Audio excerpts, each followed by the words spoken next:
You're welcome to the SPREE lecture series this quarter. The lecture series focuses on the mechanics of soft materials, and today our speaker is one of our own, Professor Sinan Keten.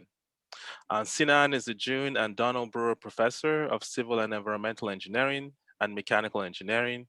His research expertise is on computational materials design and the mechanics of soft matter. He has co-authored over 100 journal articles on these subjects. He's also a recipient of numerous prestigious awards, including the Presidential Early Career Award, PCASE, the ONR Young Investigator Award, the SCS Young Investigator Medal, the SME SIA NAMAT NASER Award, and then the ASC Huber Prize.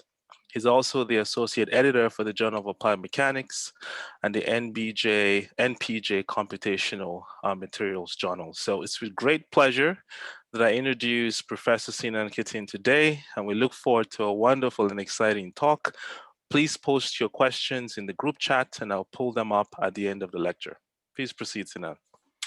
Thank you, Shay, for the introduction. It's really a pleasure to be giving this pre-seminar today, and I'll highlight some of the work from our group, primarily focusing on our efforts on creating impact-resistant polymeric materials by tuning molecular topology, and I'll explain what I mean by that. I'd like to highlight the work of all of my students, but I guess we'll have to eat lunch at some point, so unfortunately can't do that. So I'll focus on the work of Nitin Hansogi, Kerimcan Dansuk, and Andrea Giuntoli, primarily in this talk, but really everyone has a contribution in the works, and I hope to highlight the work of everyone in future works. This really wouldn't have been possible without the contributions of many of the alumni in the group, our collaborators, undergraduate researchers, and current members, as well as the funding that we got from federal agencies. So a little bit about impact physics, I guess, as an introduction. Most of us are familiar with the concept of impact. It happens when two objects collide with each other. Most of the examples we're most familiar with on a daily basis, like our iPhone falling on the ground and occasionally cracking and things of that nature, involve speeds of typically several meters per second, maybe a little bit higher. And this is relevant for electronics, but also sports gear and many other areas where there's been a lot of effort in mitigating the damage that can be induced by impact. There's a class of problems that are occurring at slightly higher speeds, mostly involving projectiles. So, for instance, stopping bullets with soft armor, body armor has been a research subject for many decades, and it's resulted in innovations such as Kevlar and high-strength polymeric materials that are used for these purposes. Typically, the projectiles in this domain can be exceeding 300 meters per second in speed. They're usually centimeters in size. For things like rifle bullets, they can go up to kilometer per second. And the relevant materials that we typically use for these are, as I mentioned, Kevlar or similar aramid-like polymers.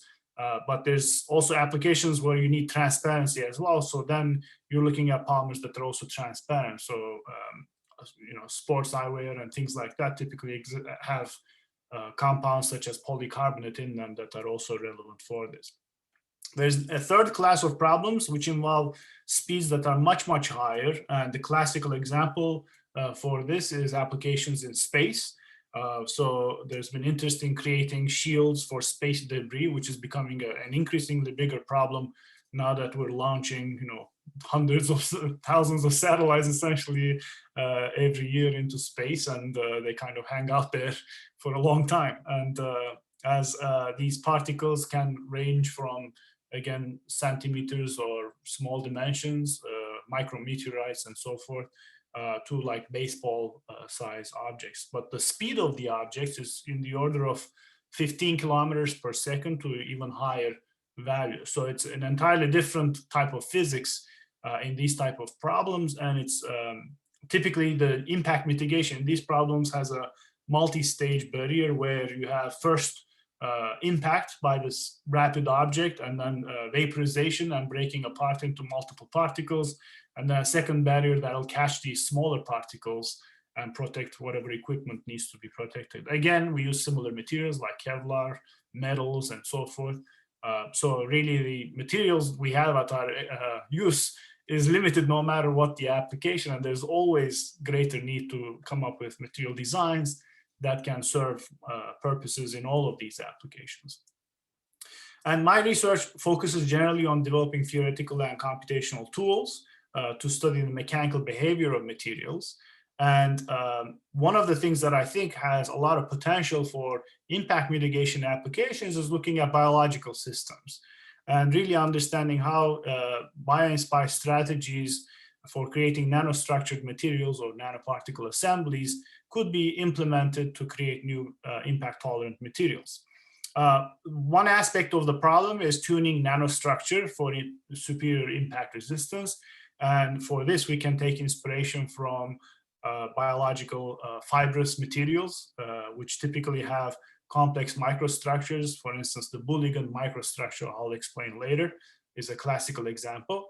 The second part of the problem is how to tune the interface between particles or fibers that are making up these materials. And in those cases, we look at bioadhesives and materials with dynamic interfaces to really understand how at high strain rates these interfaces could be strengthened and really give greater resistance in a selective manner or a strain rate dependent manner. So to kind of expand on this idea a little bit, I'll talk about three concepts in my talk, and there are biological examples for each of these concepts. The first concept is the Bouligand microstructure, which is found in many different biological systems. The example you see here on the right-hand side is the mantis shrimp dactyl club. This is a club that the shrimp uses to open up biomineralized shells where it extracts its food from. And if you look at the microstructure of the club, it's formed from chitin and other types of protein-based fibers that have this twisted plywood type of structure. So it's basically fibers aligned in each plane, but in adjacent planes, there's a small pitch angle or difference in alignment that kind of is very well preserved across many different materials. And this club can actually take up a lot of impact damage over time and seems to survive it, and is an interesting, intriguing system that's been heavily studied. A second example could be impact-tolerant materials such as our knee cartilage. And as you're familiar, when you jump, when you move, etc., the knee cartilage absorbs a lot of impact. Occasionally, you can tear it apart, as in the case of meniscus injuries and so forth. And the reason why the knee cartilage is so capable of generating resistance to such impact is that it has a brush polymer type topology at the molecular level. This is one of the reasons why it has high compressive strength. Aggregants found in knee cartilage look like essentially molecules that are like bottle brushes. So it's like a polymeric chain with other polymer chains sticking out of the core of the chain. And these chains essentially intermingle with each other and push against each other, which generates some compressive resistance. And there's also electrostatics involved, but the topology plays a big role as well. The third example I'll give is not so much related to impact, but it's more related to how biological systems adapt to high stress microenvironments.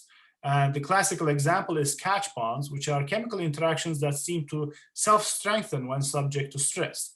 And the example shown here on the right is an adhesion protein called FIMH adhesion, which E. coli uses to colonize surfaces in the particular case of urinary tract infection. And what this chemical interaction allows is that when there's no urine flow, the bacteria can move around and break its interactions with the surface with small forces. But when large shear stress is imposed on the bonds due to flow, then what's going to happen is that the protein will become stronger and essentially anchor the bacteria onto the surface and allow it to survive these large stresses. So these are catch bonds, and they're ubiquitous in nature, and they can be used in applications relevant to impact where you do want high resistance in high strain rate environments. So this is the inspiration part of it. The common features, of course, biology uses nanoscale building blocks for impact tolerance. So we would need to come up with similar ideas emerging from the nanoscale to be able to capture similar types of physical properties. And the tool that's typically used to study molecular systems is molecular dynamics or other forms of molecular simulations. So I want to talk a little bit about how molecular dynamics works and the tricks we use to actually increase the length and time scales that is accessible to these techniques. And this is called coarse-grained molecular dynamics. So if you're not familiar with MD or molecular dynamics, the idea is that you're solving Newton's equations of motion for a system of particles. And the particles typically represent the atoms in a material.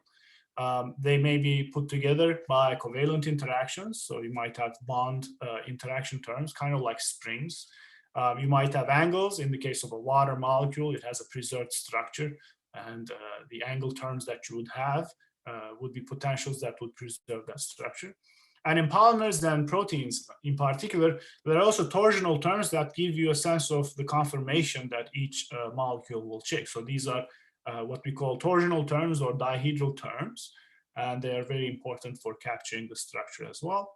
And finally, if you have electrostatics or van der Waals type interactions, long-range interactions, these are very important in biological and polymeric systems as well. In fact, a lot of the mechanical properties do emerge from these weak interactions. And these are also captured in molecular dynamics. And the superposition of all of these terms for a specific class of materials is called a force field. And once you have a force field, you can compute a lot of the physical properties of materials, mechanical, diffusive, and many other features readily, which is a major advantage of molecular dynamics, and it's why it's becoming one of the primary techniques to study materials at these molecular scales. Its limitation is that because the vibrational frequencies of these bonds and interactions in general are very high, your time step in a typical MD simulation is femtoseconds, which is 10 to the minus 15. So even if you run a million steps through numerical integration, you're looking at essentially a nanosecond, which not a lot of physical stuff happens at that time scale. But as I'll mention later, for impact type problems, that is a time scale that is actually of importance. And that's why molecular dynamics is well suited for these type of problems. In particular, in recent years, the length scale limitations of MD has become less of an issue for studying things like ballistics, because now it's actually possible to study the ballistic response of materials at really small scales. There was a recent technique that was developed. It's called laser-induced projectile impact test, which allows us to now study nanoscale systems such as graphene, graphene oxide, and many other molecular arrangements at very small specimen dimensions. Typically, you could have nanometer thick films and micron size dimensions for the width of the film.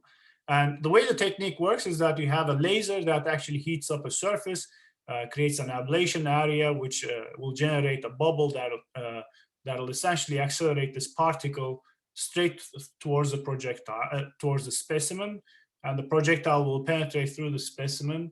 And you can look at the change in kinetic energy of the projectile to understand how much energy was dissipated by the specimen, which is a measure of its ballistic performance. And as I mentioned, the particles are usually the size of microns, so like a sand grain. And the specimens can be as thin as a few nanometers to like much larger systems, probably more than a few nanometers, but still nanoscale. And the metrics we get out of this is the specific penetration energy, which is the energy lost during impact divided by the density of the material that's displaced by the projectile. So it takes into account film thickness, projectile radius, and density of the material. And by doing that, you can look at how different materials dissipate energy, and you can characterize their microballistic performance and try to correlate that with macroscopic performance as well. So this is really exciting because, you know, macroscopic behavior is governed typically by defects, by many other features that MD may not be able to capture. But with the advent of lipid, we can actually compare some of our results. A typical lipid experiment lasts nanoseconds. You can see the time scale here on the axis. And that's basically in the range of what can be done in MD simulations as well. The strain rates typical of these experiments is also the strain rates you would employ in classical MD simulations. So that's kind of an opportunity for MD simulations. What's really interesting about MD is that it has the molecular resolution to tell you what's going on, which is really difficult to do in actual experiments. So you have basically failure mechanisms. You can capture things like bonds breaking, chains getting pulled out, many other features. The challenge is, of course, specimen and projectile still has to be scaled down. So that gives us some challenges in interpreting the results. We already had macroscopic tests like gas gun tests that are employed to study ballistics. And now you scale down to lipid, which is already a smaller version. And going from lipid to MD, you scale down even more. For instance, instead of micron size projectiles, you might have nanometer size projectiles. So correlating all these measurements from different techniques is part of the challenge we want to understand and solve. But to mention one last thing about molecular dynamics, there's also tricks you can do to expand the length scales accessible to it. The classical approach is coarse graining. And in this method, instead of simulating every single atom in a system, you cluster atoms into what we call superatoms or beads. And by doing so, you can actually speed up the computations by roughly 3 orders of magnitude, and in some cases even higher. And the example you see here is a graphene sheet, which is a 2-dimensional arrangement of carbon atoms bonded with sp2 interactions. And what you see here is that these 4 atoms can be united into 1 atom here. And this preserves the hexagonal symmetry, but of course, you lose some resolution about the higher frequency vibrations of these systems. Nevertheless, you can capture anisotropy of mechanical properties, fracture behavior, super lubricity, which describes how sheets slides across one another, and the anisotropy of that, and so forth. So this coarse graining is a very promising approach to study things at slightly larger scales than just the scale of atoms and nanometers.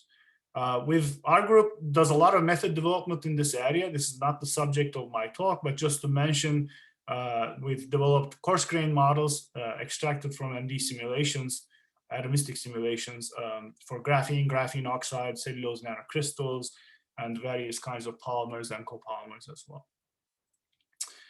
For polymers, this is particularly challenging to do. I just want to give you a sense of how it can be done and the approach we take for it. Typically, you start with atomistic simulations. You look at probability distributions of where the atoms are, and that gives you a sense of their relative interactions with one another. And inverting these probability distributions, you can extract effective interactions. This is challenging to do for long-range interactions, but by measuring other metrics such as density, Debye-Waller factor, or diffusion constants, and so forth, you can actually capture long-range interactions adequately well for these systems as well. If you were at the SPRI seminar given by one of our lab members, Andrea Giuntoli, he mentioned the significance of this Debye-Waller factor, which is a picosecond measurement of molecular interactions. And this is a measure we use typically to calibrate the models and capture mechanical properties. This figure on the bottom right here is just illustrating that if you match the Debye-Waller factor of copolymers, in this case, you can actually capture their diffusive behavior at many different temperatures. And moreover, you can capture their fracture behavior and mechanical behavior quite efficiently, as well as described in this publication. So that's sort of the preliminaries to understand what's going on in these systems. I'll talk a little bit about what I mean by topology and how we use this in the rest of the talk. So as I mentioned, as the first example, the Bouligand microstructure, which is essentially this layered arrangement of fibers with a pitch angle that's generally small, in the order of tens to like 30, 40 degrees. This is different from classical composites where you're either in a 0-90 arrangement of fibers or 0-45-90. Of course, there are exceptions to this, but those are the common arrangements we typically employ. In biology, this is employed across many different materials, beetle exoskeletons and fish scales and so forth. So it seems like a universal feature. And what's nice about these Bouligand structures is that there are also synthetic approaches to creating these structures. Certainly, you can go with 3D printing macroscopically, But even at the molecular scale, by looking at materials like nanocellulose, you can actually create Bouligand structures by solvent casting of films onto surfaces. And this is work that was done by our collaborators at NIST, where they took cellulose nanocrystals from wood and tunicates and other biological sources, and they cast them onto transparent films and observed Bouligand microstructure in these films as well. So this helicoidal structure and the pitch angle seems like an important feature that we can exploit in such systems. So we actually carried out some lipid-like experiments in simulation, of course, to study, for instance, how this Bouligand structure could help with impact tolerance. So here you see a simple example. You take cellulose nanocrystal coarse grain models, you layer them in a Bouligand structure, and you change the pitch angle of the structure. In the example on the left, you layer the fibers in 90-degree pitch angles. In the example on the right, they are at an 18-degree pitch angle, so they rotate a little bit less with each adjacent layer. And the density is the same, the film thickness is the same, projectile radius, again, is the same. And you can see that the 90-degree system actually fails, and the 18-degree system takes some damage but doesn't fail. And if you look closely at these videos, what you can see is that in the case of the 90-degree system, the projectile basically just penetrates right through. But in the 18-degree system, you can see a wave that propagates outwards at the point of impact. So this is called a cone wave in lipid experiments. And the cone wave carries some energy away from the impact region. So if you can generate cone waves that are actually effective, you could actually dissipate some of the impact energy away from the surface. So this is why we think the Bouligand structure works. And no matter which measure you take, it actually seems to work for a broad range of systems. The two measures of interest is velocity at which the film can get penetrated. This is typically called V50, or the amount of energy dissipated per density, which is called the specific penetration energy. And for both metrics, the optimal region appears to be these low pitch angle systems that have high ballistic resistance. And as I mentioned, the main reason we think for that is that in these very thin samples, how the wave gets distributed outwards from the impact zone plays a role on the impact tolerance. You can see that in the low pitch systems, we have high amplitude waves that are being formed, and they are kind of circular as they extend out. Whereas in aligned fibers or 90-degree arrangements, there's less symmetry radially for these cone waves. So the amount of energy that can be transferred is a little bit more limited in these contexts. So this was one idea that's now almost all, like a couple of years old, that we worked with early on, looking at nanofibers and nanocrystals made from polymeric substances like nanocellulose. And this now opened up the question as to whether you could actually play with other types of topologies to generate impact resistance as well. And in a recent study, we looked at star polymers, which are a specific molecular topology that can be synthesized in polymeric materials, and looked at whether star polymers could actually offer some benefits. So let's start off by talking about what is a star polymer. So I think most people are familiar with the concept of a polymer. It's a linear arrangement of monomers to form almost like a noodle-like structure. And in the case of a star polymer, the arrangement is not linear, but rather all the chains come into a central point, central monomer, and emerge out from it. So in other words, it does look like a star in some ways. And the topology can be modulated here. You can change the length of the arms or the number of the arms. And in the case when you have two arms, this is basically the same thing as a linear polymer. So the question then is, how does changing F, which is the number of arms, or M, the length of arms, influence the mechanical behavior and impact resistance of thin films made from these star polymers? I should note that while there's been a lot of studies on conformational dynamics of stars, there's been less studies on their mechanical behavior, and even much less in thin films in high strain rate conditions. So this is a fairly new field for us and for others as well. So this is the results we got. This was kind of the hypothesis that stars could perhaps contribute to specific penetration in energy in a way that is different from just making chains longer. And we want to see if this is really true. So on this figure on the left, you can see the specific penetration energy of different films. And each film has a different either molecular weight or number of arms for each of these systems. This is the length of the arms, this is the number of the arms. And you can see that both changing the number of arms as well as the chain length both contribute to a higher specific penetration energy. So this is kind of expected, but what we observed, which was interesting, is that the way these two things contribute to specific penetration energy is a little bit different. So when you change the number of arms, what you see is that the response starts to diverge between low and high number of arm systems at a relatively early stage of the impact. This figure is showing the velocity of the projectile as it penetrates through the film.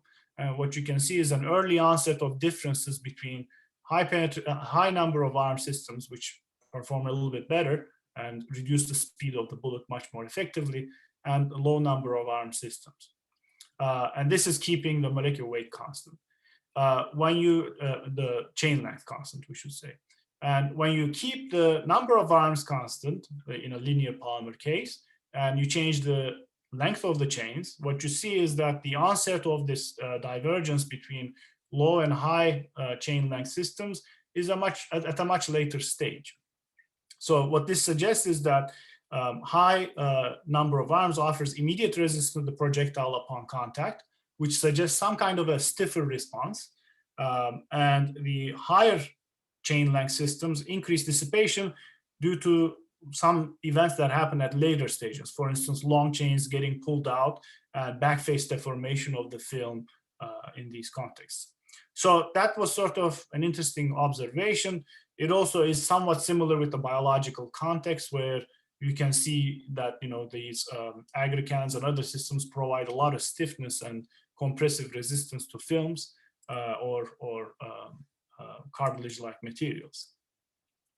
So then the question is, okay, if you actually think just about total molecular weight, which is the weight of each star, which one is better? Should I just increase the number of arms, or should I just use longer arms? And the answer is, of course, you should generally use longer arms, especially if the total molecular weight is relatively small. The reason being, these longer arms intermingle with each other in such a way that very short arm systems wouldn't be able to do. So instead of using, each chain 10 monomers long and 16 of these, if you use a monomer that is 160, that's going to be, of course, much more effective.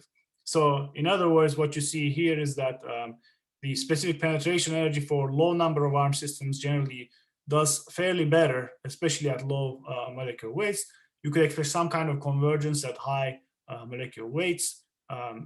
This almost suggests that you shouldn't use stars, but as I'll explain next, the story is not that simple, and there might be benefits still of using these stars. So what you see is that when you look at the interstar pair energy, as you increase the number of arms, this actually gets diminished, which explains why these systems have relatively less cohesion with each other and lower specific penetration energy. But what you also see is that the kinetic energy absorbed during impact actually increases with the number of arms. So this conversely suggests that the whole film's movement in response to the impact, as well as breaking apart of the particles and their ejection from the film, also contributes to energy dissipation, which is fundamentally different from what is observed for longer chains as well. So the most compelling idea here is that as you look at these systems in terms of their mechanical properties, you see that high number of arm systems, higher F, gives you a higher tensile modulus for these systems, whereas more linear chains typically at the same star molecular weight exhibit a lower modulus. And for toughness, it's kind of the opposite. Low number of arms essentially increases your toughness, and high number of arms decreases toughness to some extent, keeping molecular weight constant. So while these results are preliminary, what we understand from this is that to create films with high modulus and high toughness, you typically need to combine short arm and long arm systems, which could probably give rise to improvements in both early stage and late stage response of thin films. And we think that this can actually be further improved in polymer grafted nanoparticles. So instead of a star, you have an actual nanoparticle at the core of the molecule, and this can actually generate much higher stiffness values while also enhancing toughness as you go to higher chain length. So this is an idea we wish to explore in the upcoming years. And it's also corroborated by experiments in other granular systems, even where there has been improvements in mechanical impact resistance as you coat as you coat grains with polymeric materials. So this is kind of an inspiration for us to pursue these systems. But the idea that by playing with topology, you can optimize both modulus and toughness is particularly appealing for impact applications, because typically you need both high modulus, high strain to failure, and high strength in such systems. So just optimizing one parameter wouldn't really work. So that's sort of an idea that we are playing with now. And in the last section of the talk, I'll go to even more complicated topologies, which involve folded structures. And these folded topologies are really the essence of all proteins and protein functions. And in this particular context, we're going to look at adhesion proteins that can be used to control interfaces between nanoparticles. So before we get into that, I need to explain a little bit, I think, what we mean by strength of interactions. And at the nanoscale, the two nanoscales that interact with a weak bond generally will exhibit a certain kind of physics. The bond will spontaneously break and reform under thermal oscillations. And the lifetime of the bond, which is how long it remains before it breaks and then reforms later, is dependent on the interaction strength as well as temperature. So very strong bonds, like covalent bonds, will not break very easily, just spontaneously under temperature. The kind of molecules like hydrogen bonds that keep water molecules in your glass of water together, they will break in the order of 10 to the power of 13 in a matter of seconds. So really, they're breaking in the order of picosecond timescales. So the idea is that this is typically described by an Arrhenius law. The energy barrier describes the strength of the interaction, or how difficult it is to break that interaction. And this goes into an exponential term. It depends on the temperature at room temp, the temperature of the experiment as well. It also depends on the frequency of the oscillations of that bond, which is related to the stiffness of the bond. When you apply a force onto these molecular interactions, and it could be any interaction, it's generally going to obey an exponential decay in lifetime. This is what we call a slip bond, or just any regular chemical interaction. The reason for that can be explained by Bell's theory, which says that the work done on the bond by the external force scales with the magnitude of the force multiplied by the distance over which the force acts. And this works to reduce the energy barrier that resists the breaking of the bond. Temperature again comes into play, frequency also, but the main idea is that because the force is in the exponential, lifetime of a chemical interaction should decay very rapidly with exceeding force. There's a more sophisticated approach to describe these interactions. This is Kramer's theory, which takes into account the viscosity of the environment, the frequencies of the bound and broken bound and barrier states. But the main scaling ideas work the same way. So the odd thing that happens in biological systems is that not all chemical interactions obey this law. Catch bonds, as we call them, actually exhibit a non-monotonic behavior with force. So unlike slip bonds, which are exponentially decaying, these bonds actually grow in strength with force. So their lifetime is essentially increasing as you add more force to it. And they eventually go back to a slip-like behavior at very large forces. And as I mentioned, this is used by bacteria to hang on to surfaces under shear flow. And this has been characterized extensively in the biological context. And what's believed to happen in these systems is that the proteins involved in these catch bonds, the adhesins, for instance, change shape when the force is exerted on them. If the force is small enough, it's not adequate to induce a conformational or shape change in the protein. But once it goes above a critical threshold, it'll induce a shape change, which will restrain this ligand, which is what the protein is holding on to, and really create new contacts with the ligand that actually strengthens the interaction at the interface. So it's a very general concept. And catch bonds are ubiquitous in biosystems. They're not specific to bacteria. Our own immune cells use these to detect different types of molecules by tugging on them and understanding, force-dependent adhesion kinetics. They use white blood cells use these to migrate on blood vessels and find targets. There are many other applications, and the operational range of these are typically piconewtons, where thermal excitation has to be important. And this is just a figure that our student Jenny Liu put together that shows peak lifetime versus optimal force for a broad range of systems. So it seems that they've also adapted to the micromechanical environment. So for systems like urine and blood flow, where there are large shear stresses, the optimal force and peak lifetime seem to be generally higher, although there are other aspects that come into this as well. So this is the idea. This is catch bonds. You might ask, okay, how is this relevant to anything to do with impact? The idea is that if you could create nanoparticle networks with these catch bonds in place, you could actually create molecular interactions that kind of lock in at large stresses, which is induced by impact, for instance.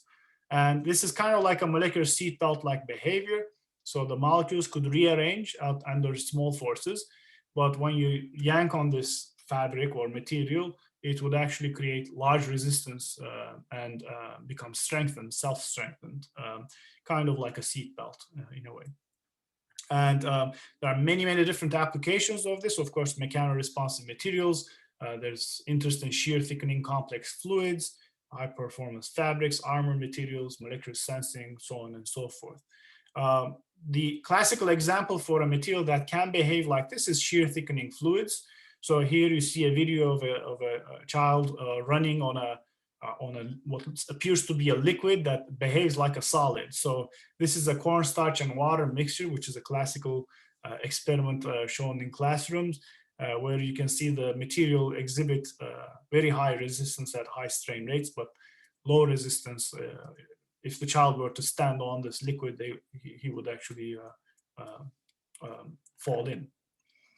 This is relevant for impact problems because back in 2003, researchers at the Army Research Lab actually showed that you could actually coat Kevlar fibers with shear thickening fluids, and it would enhance their ballistic resistance. So what that does is essentially the fibers can rearrange at small forces when the fabric is moving around at relatively low strain rates, but at very high strain rates, such as impact, these interactions at the interface would stiffen and generate much greater resistance. So the idea actually has been around for a long time. The difficulty is, of course, you need generally a fluid-like phase. And can you create this with nanoparticles that are pulled in pure tension, not in shear? And can you do it without a solvent phase? Because that seems to be essentially what proteins are accomplishing. They are absorbed in solvent, but the solvent is not playing a role in the phenomena of catch bonds, we think. So for this reason, we created some simple example systems, just molecular ideas that we could play around with. And what people have said about the biological context is that these proteins kind of work like a finger trap. So here you can see Star Trek's Data with his fingers stuck in a finger trap. And the idea is that you'll have basically, if you pull very quickly on this system, it'll actually trap the molecule, or in this case, Data's finger. But if you pull slowly, you can actually escape. So we created a finger trap inspired molecular structure. Here you have an orange particle that represents a ligand, or the thing that you bind to. This is the main binding site. This whole thing represents a larger protein. There's a force applied to the ligand. And there's a switch here that's kind of like an umbrella switch, where there's a weak interaction here that's also serially loaded with the ligand interaction. And if the force is large enough, this has the potential to open up and trap the ligand so that the ligand cannot escape and your interfacial strength is increased at large force.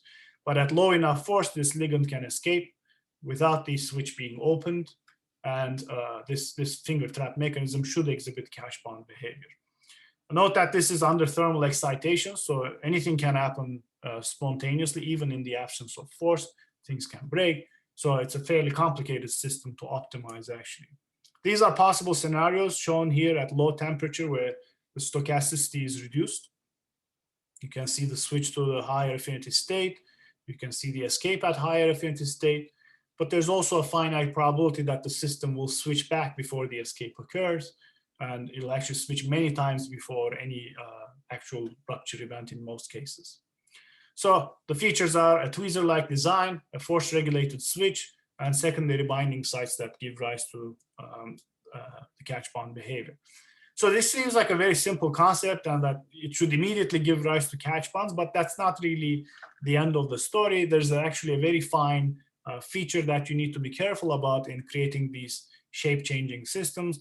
The idea is that these switches, which control the transition to the high affinity state, have to be tailored in terms of their stiffness. So for instance, if you have a ligand and a switch that are serially loaded, the amount of work done by an external force on these two interactions that are breakable depends on the magnitude of the force and also the stiffness of the interaction that governs these. So for instance, if the interaction is relatively soft, the force will do greater work on it, which tilts the landscape much more to a greater extent, and that will actually accelerate the breaking likelihood of this interaction over the ligand interaction. And this is the essence of catch bonds, in my opinion. Essentially, you have these soft conformational switches, which are much more force sensitive than the ligand itself, so that they can actually become activated when the force is large enough, but not activated at small enough forces. And here we use Morse potentials to emulate this behavior, which are these simple Lennard-Jones-like potentials that can actually capture these features. And you have to do some optimization of these parameters and at least come up with estimates of the first passing time or first breakage time so that you know that there's going to be a crossover in their lifetimes at large enough forces. But the essence is that you have a soft vibrational mode in the protein that has a modal stiffness that is much lower than the ligand stiffness, and in doing so you can generate these conformational switches and exhibit this catch bond behavior. So this idea worked. This is again another figure that shows the probability of lifetimes transitioning as you increase the force. So the switch becomes much more likely with larger forces, whereas the ligand breaking has a more suppressed dependence on the force. And when they cross over or get close to each other, you will get this conformational switching coming into play and strengthening the interaction. This is what the actual simulations look like. So it's actually much more complicated than just something closing and then breaking. You can see lots of stochastic events happening. The system on the left is a low force system, which ends up being broken at the low affinity state. And the system on the right breaks at the high affinity state and exhibits this catch bond behavior as a result. So in summary, with these simple molecular ideas, you can create lifetime curves similar to catch bonds, which now opens up the possibility of creating highly tunable catch bond numeric particle interactions, which could be used to create shear thickening or shear jamming systems without a fluid phase, just using shape shifting as a concept that modulates the interactions between the particles. It is a tall order to actually synthesize these systems, but the main ideas that we came up with here should be applicable to a broad range of systems that can exhibit these shape changes. Here's another example.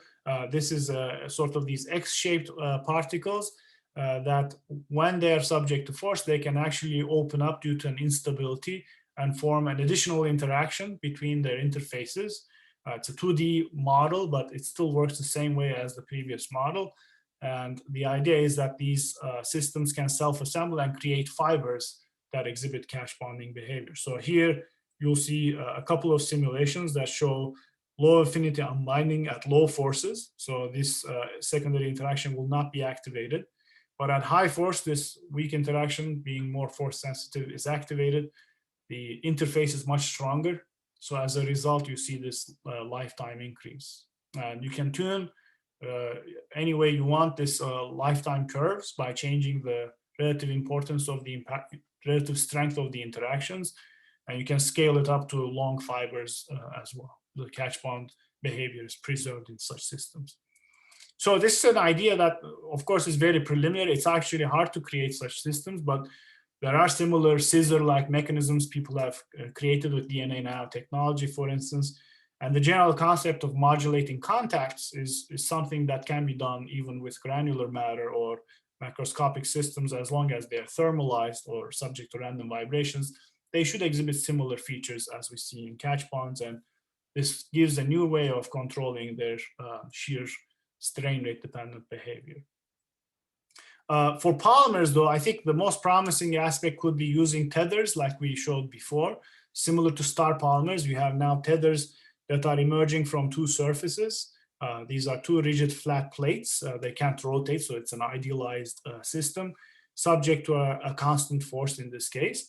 And this is a very simple idea. You just have two particles connected with two tethers. One of the tethers has some kind of a hidden loop inside it. The other one doesn't have that kind of loop. They're originally the same length, so when you extend them totally, they're basically the same length chains. But because one has the loop, it's a shorter chain and it's carrying most of the load in the initial setup.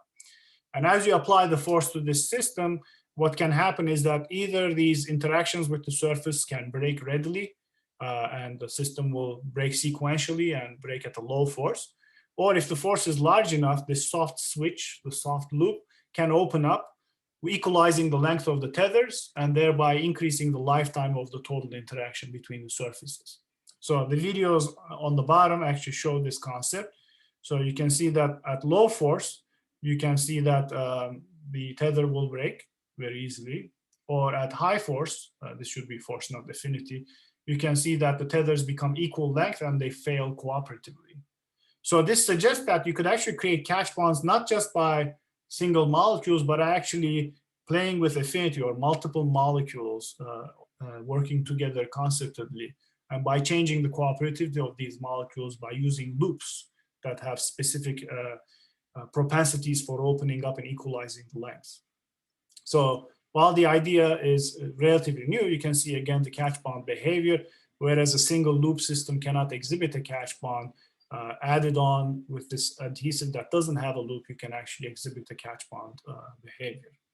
So this now opens up the idea for creating folded topologies, here exemplified in the simplest case, a loop, to create interfaces that are very much tunable with strain rate and magnitude of force. And this gives us essentially passive systems that can actually exhibit superior mechanical properties as a result. So to conclude, I talked about three different ideas to create impact-resistant materials, all stemming from biological principles that come together only at the molecular scale.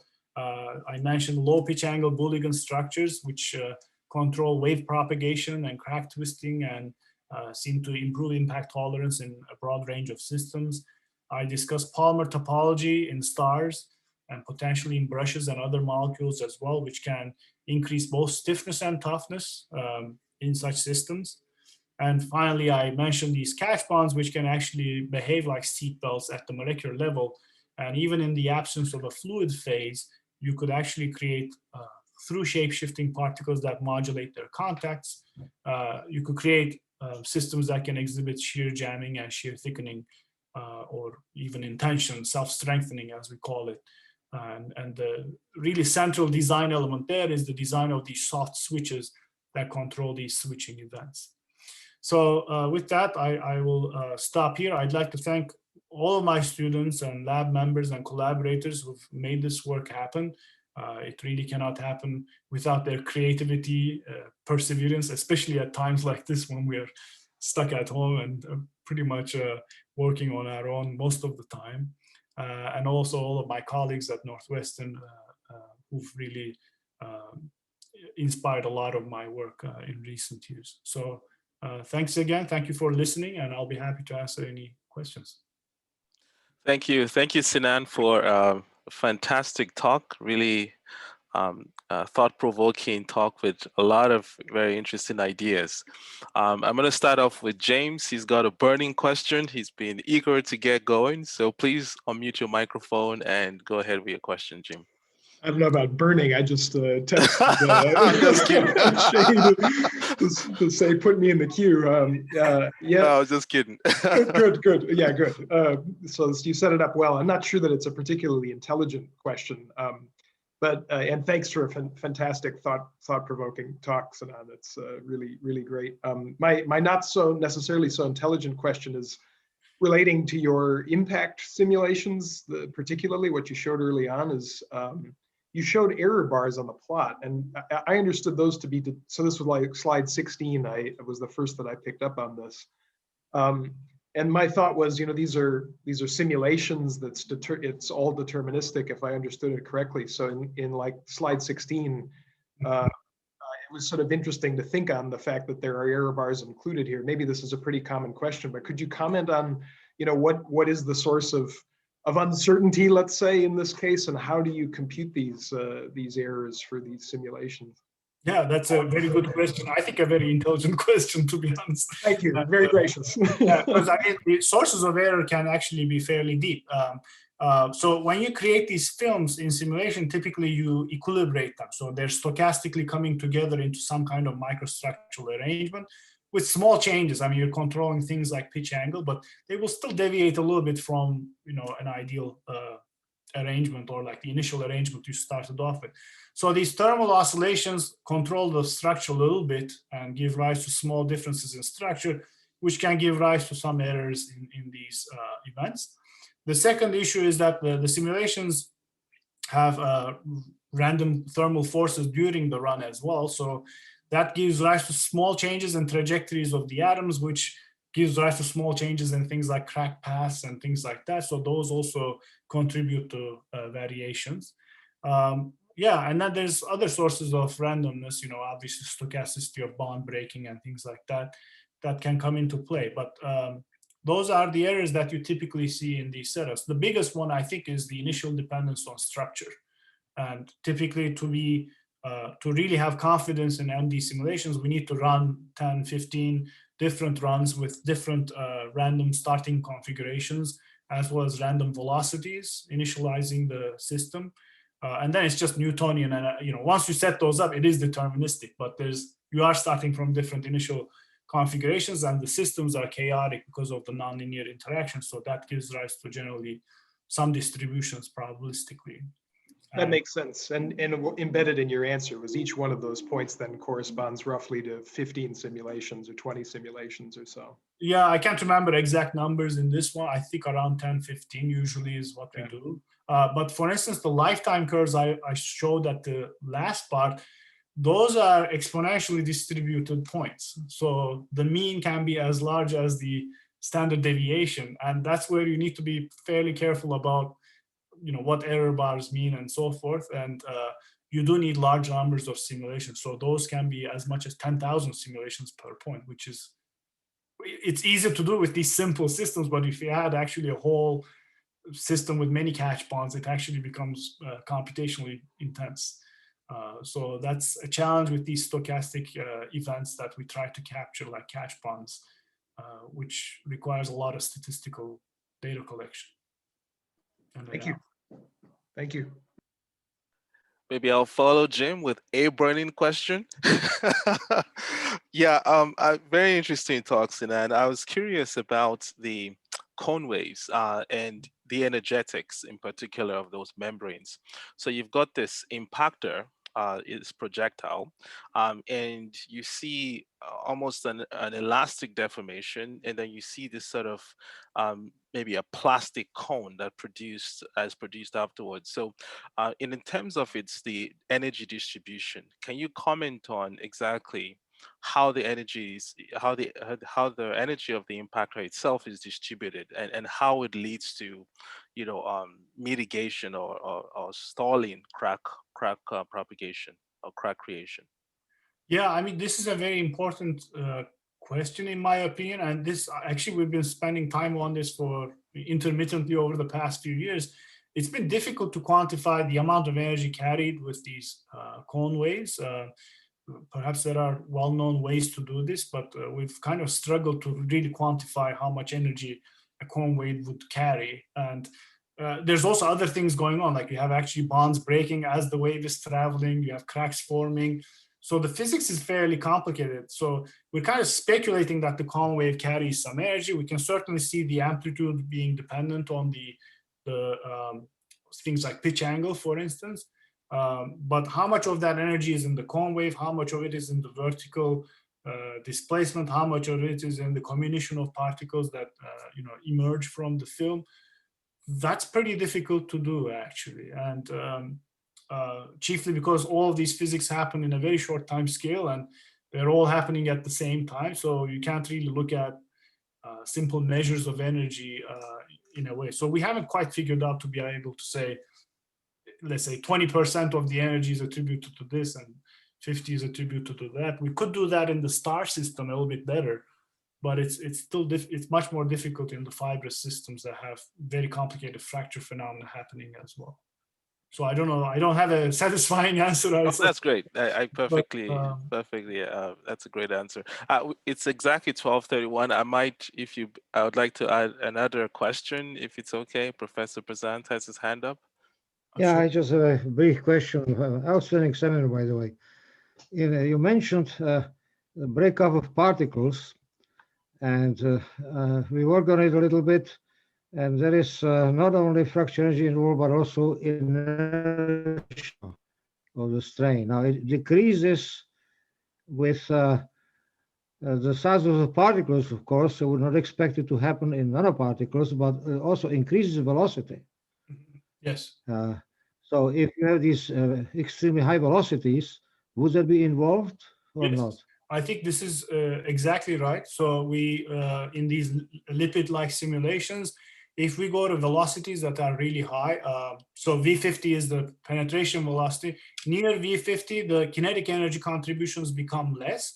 But if you go quite a bit above V50, like maybe 1.5 times or so, it's almost like the material properties don't matter as much. And it's primarily the velocity of the particles that are ejected. And your only mechanism really to improve the mechanical behavior is by playing with density or mass of the particles, essentially.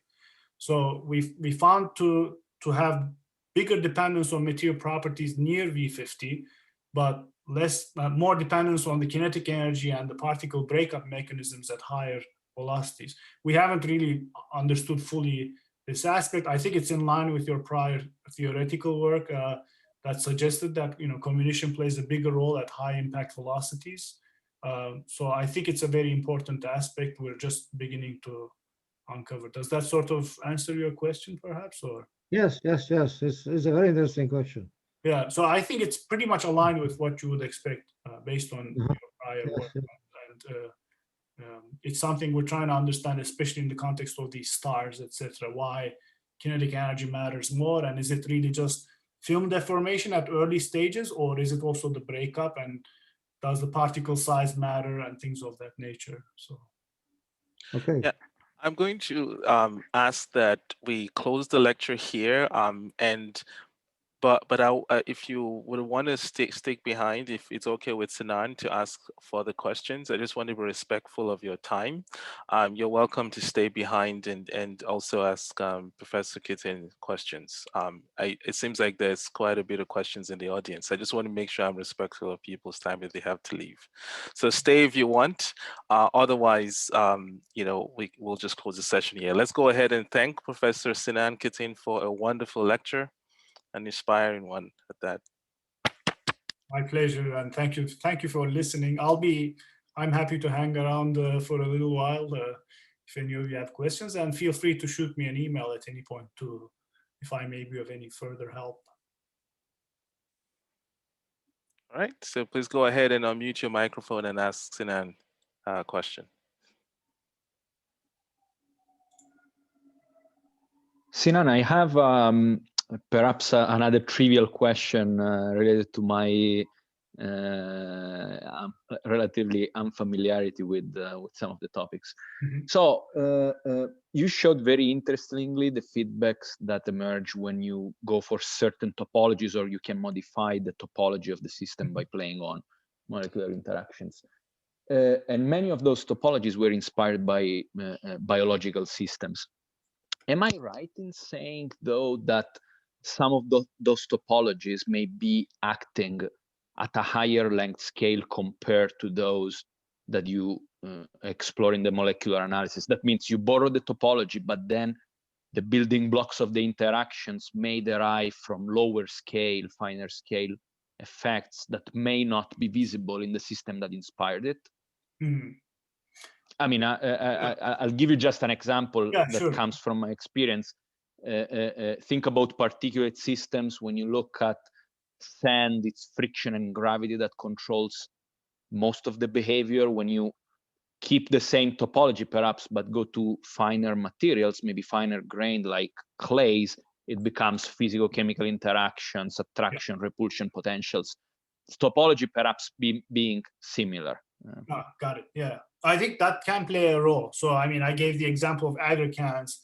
Those systems have charges and other features in them, and they may have very long range interactions that we don't have in these simple brushes that don't have charges. So fundamentally, there might be differences, but the contributions from spherical interactions, like essentially the fact that these chains occupy some volume and they will push against each other, that concept translates at this scale. It wouldn't translate at maybe larger scales where you don't have entropy or other thermal effects that, conformational entropy, for instance, doesn't play a role. So I expect that not all of this will be transferable at scales. And certainly like the whole idea of a catch bond may not play the same way it does in the molecular scale as in a microscopic scale, even if you thermalize the system.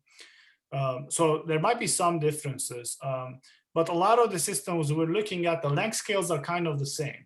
The time scales might be different. Like in biological systems, you don't have these, 500 meter per second projectiles or anything like that, as far as we know. So I think, there's some differences in time scales. There's some differences probably in length scales, but to a lesser degree. So I think I would say that's why we call them bio-inspired in a way, rather than trying to mimic exactly what the biology is doing. It's like loosely inspired from it, but we'll have to engineer our ways around it. Kind of like how an airplane flies differently from a bird. You take some inspiration, but you adopt it to the engineered system. I think. How I think. Makes sense. And you touched on another point, that is the time scale. Which of course for impacts may not be that big of an issue because you're looking at very small time intervals.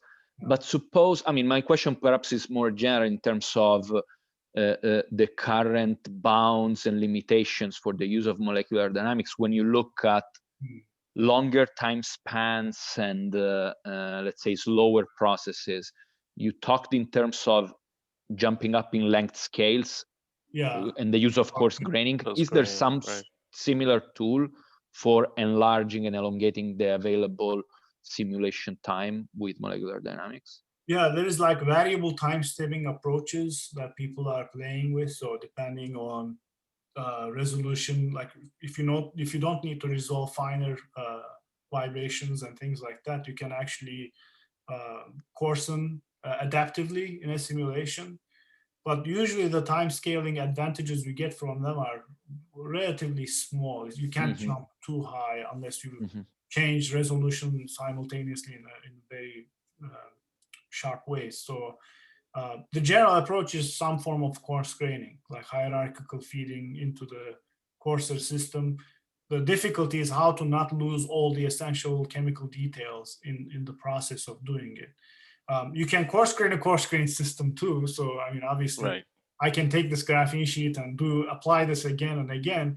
But we find that in many instances, once you do it once or twice, beyond that, you start getting into other type of physical problems, like the molecules can penetrate through each other because the bonds the bonds become too long and things of that nature. You'll have to then implement other computational tricks, which then slow down the calculation so much that you miss the point of coarse graining altogether. So it's a tricky problem. I don't have a very good answer to it, and it's an old problem. The multi-scaling field has been around decades now, and there are probably thousands of different ways people are approaching this problem.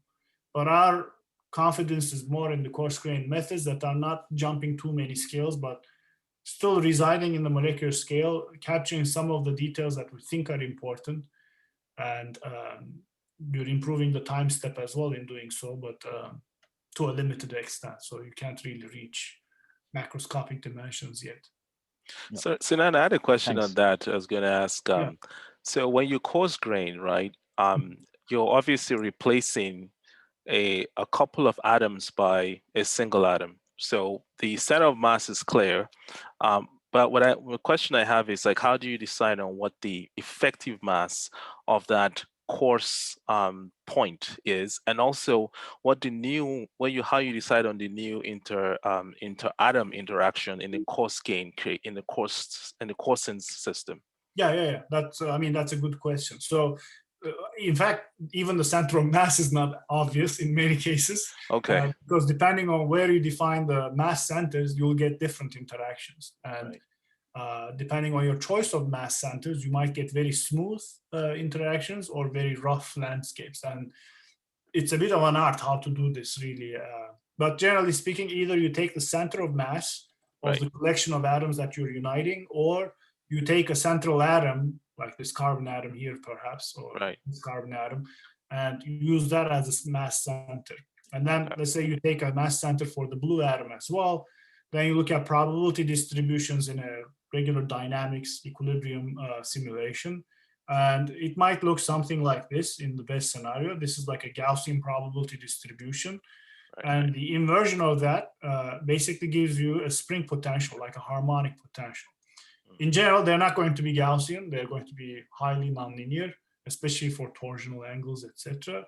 But this concept can be used to at least get first range of parameters, and then you can revisit, mass centers, and how you cluster mass is relatively easy because you just define the scope of each bead. These atoms belong to this bead, and these atoms belong to the other bead, and then you cluster the mass onto that lump mass system, essentially. I see. Wow, kind of like condensation in dynamics, but like a static condensation or other techniques. But it's not always done very rigorously either. Right. Yeah, that makes perfect sense. Thanks a lot. I went curious. I still have a couple of students, postdocs here. Andrea is here, Jibril, Raul, and then Subhadeep. Do you have any questions for Professor Keten? Or are these your students? Yeah, I think majority are. Okay, sounds good. They might have questions, I don't know. But I think it's pretty much... I would have one single quick question. That's a simple one related to the Bouligand.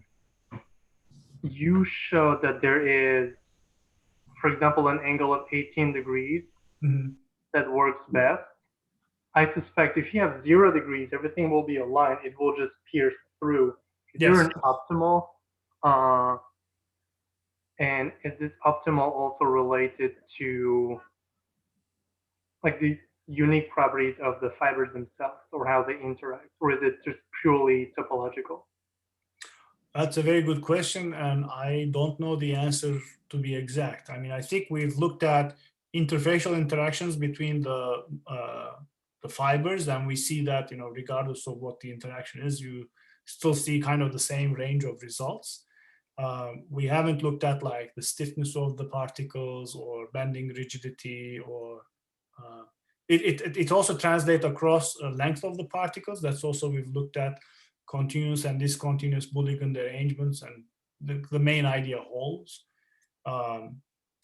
So I suspect some dependence on the interactions, but I think there's more to it than just the molecular interactions. And it's not just that by playing with the pitch angle, you're changing interfacial energies. It's more about wave propagation dynamics of the impact, I think, than just molecular interactions. So, I mean, this is just a specific system. For instance, you can notice this big jump here downwards, which is an artifact of the system we're using. So in this case, what happens is that these 50 or 60 degrees is kind of the angle at which the chains get locked onto each other. They almost form like a crystal structure. They're in a minimum energy state. And what happens is that as you deform the system, they cannot slide at all because they're stuck in that state. So that actually gives rise to a very brittle fracture mechanism in this particular system. So for sure, you wouldn't have that in another type of coarse grain model or any other type of fiber. So that, I think, can depend on the specifics of the model at hand. But the other aspect, the peaks, perhaps to a lesser degree, but it remains to be understood fully. All right, thank you very much. Thank you, Sinan. Seems like there are no other questions. So I think we'll stop here. Great. Thanks, you so Sinan. much. And I'll see you next week. See you next week. Yeah, sounds good. Okay.